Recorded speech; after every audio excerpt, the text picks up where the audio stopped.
I feel like stories, for one thing, they really stimulate kids' minds, and it makes better readers out of them. It makes them more interested in literature, and also there's something about stories that kind of draw kids in and kind of pull kids close to you, and just the way I guess kids are drawn to a coach. In 2004, baseball fans rebelled against the placing of movie ads on Major League bases, while a number of athletes challenged the limits on what they are supposed to think and say. The round mound of sound, Charles Barkley spoke his mind about the war in Iraq and a number of with all the cultural other things that happened in the truths. camp. In my mind, it's an antidote to the TV culture that most kids get, and that's the information that they get, that does not talk about their culture. Any place. We want to stop violence, we want to promote peace, and to do that we have peace posters. Now I'm going to go through what these posters are. You will get to choose one. After we go over the poster, I want you to give a round of applause if you think it's a poster that you might want to have. That's how we're going to do it. The first poster, Carlos Santana. Does anybody know who Carlos Santana is? Yes, sir. Carlos Santana is a guitar player? Yeah, that is correct. He is a guitar player, and this is of Carlos Santana with a peace sign, and this is a quote by Carlos Santana, and this is what he says. Life is for living, so why must we wait? We all need some loving, so then why do we hate? And this is the poster. Clap your hands if this is the poster.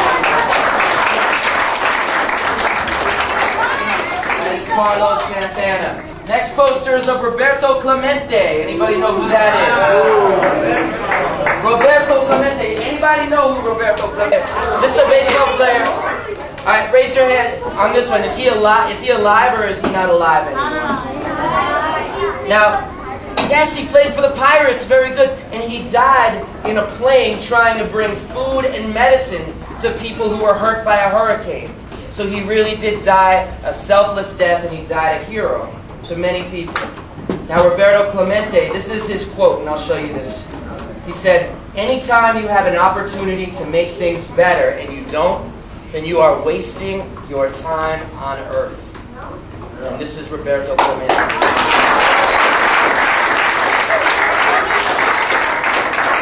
God trying to make the world a better place.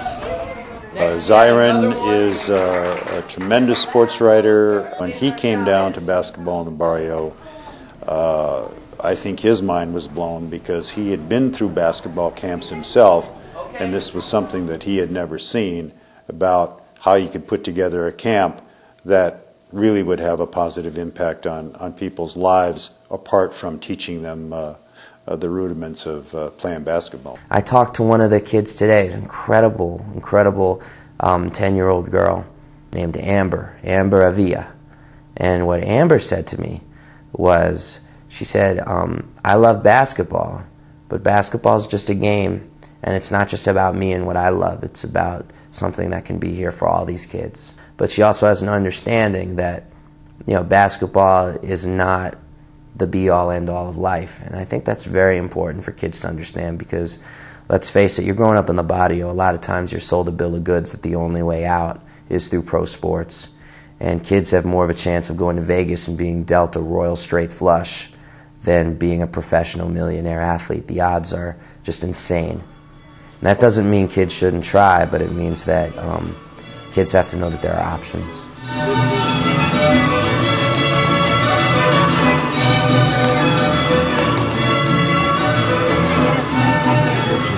There's more of a connection between sports and arts than we acknowledge most of the time.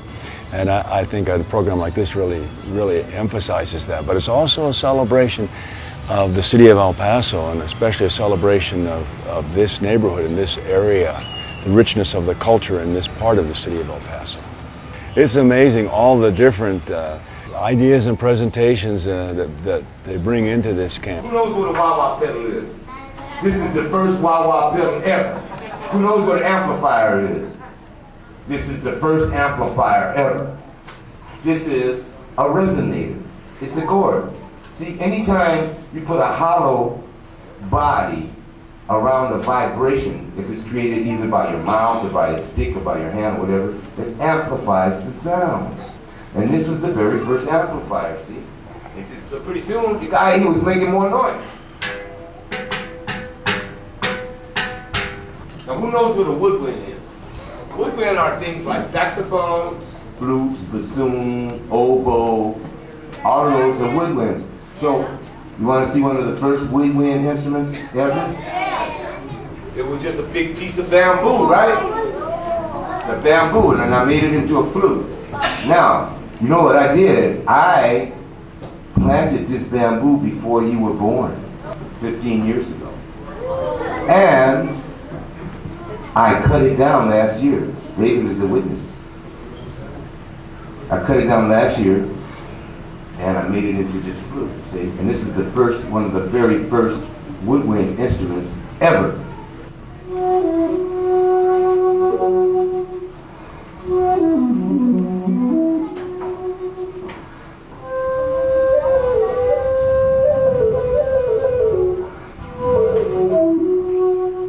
I have to be honest with you, being at the camp this year, it's exceeded my every expectation, without question. It's been one of the great moving experiences of my young life to be here. I wouldn't trade this weekend for anything. I'll be back next year, and I'm going to bring my wife and my baby, because frankly, this is the kind of atmosphere I want my baby to be around too. Russ Bradford and Steve Yellen, kind of like brothers. Two guys that could be referred to as native to El Paso, more so, I think, than many native El Pasoans. I mean, both are involved in so much good for this community. And again, I use this word a lot, and it's a word I really believe in. Both have passion for this community. Both have embraced this community and its culture and its heritage and its traditions. And I think because of it, this city and this area and its citizens are all the better for it. And, you know, there are individuals who have been important in that aspect of sports. You know, Rocky Galarza, Don Haskins, you know, the Nolan Richardson, Russ Bradford, all these people contributing to, I think, a very, in some sense, kind of almost a unique vision of sport and what it could be about. And as the saying goes, a lot of these folks weren't born with a silver spoon in their mouth. For too long. Also, so there's a long history here because of Rocky Galarza, and two guys are carrying on that tradition for us still today. Old Bowie High School classmates, Super Sanchez and Javier Diaz. I was just thinking about it today when I was sitting there, and I was thinking, you know, this is almost impossible to really comprehend.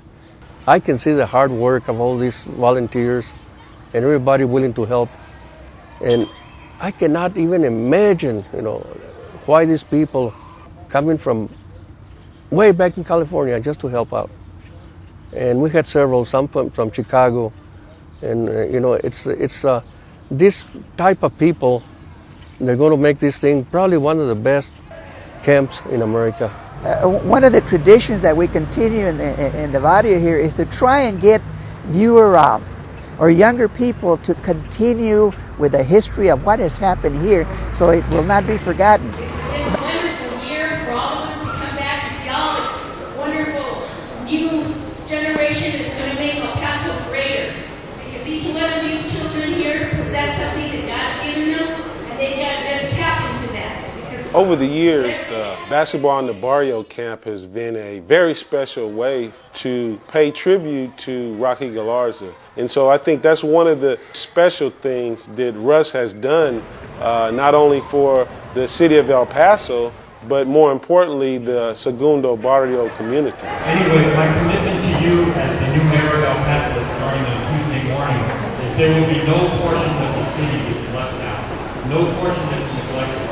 We need to care about every neighborhood, not just about Sunday. I think deep down underneath that, every kid feels so proud when they do leave our camp, because they really feel like, hey, these guys care, and this camp was special. There's a mural here on the wall, and the camp is our way of remembering Rocky Galarza, who trained kids for free for 30 years. And he didn't care how tall they were, or how talented they were, or anything else. He trained everyone the same. He was the world's most democratic coach. Everyone was the same to Rocky Galarza. And so I think Rocky would be really proud of us. Let's sort of hear from Rocky Galarza. Russ, he's to me is a blessing that came around at the right time to keep a legend like Rocky alive. It's just my hat's off to Russ, because there's, you know, you have to have people that can continue to keep it going. Then Rocky's dying is not in vain. And it's a beautiful thing because Rocky lives. Rocky lives. One more time. El Paso's your land. El Paso's my land. From the Franklin Mountains to the Gilligan Canyon. From the Mission Valley to the Rio Grande. Where they're saying El Paso's made for you and me. And they're saying El Paso's made for you and me. And they're saying El Paso's made for you and me.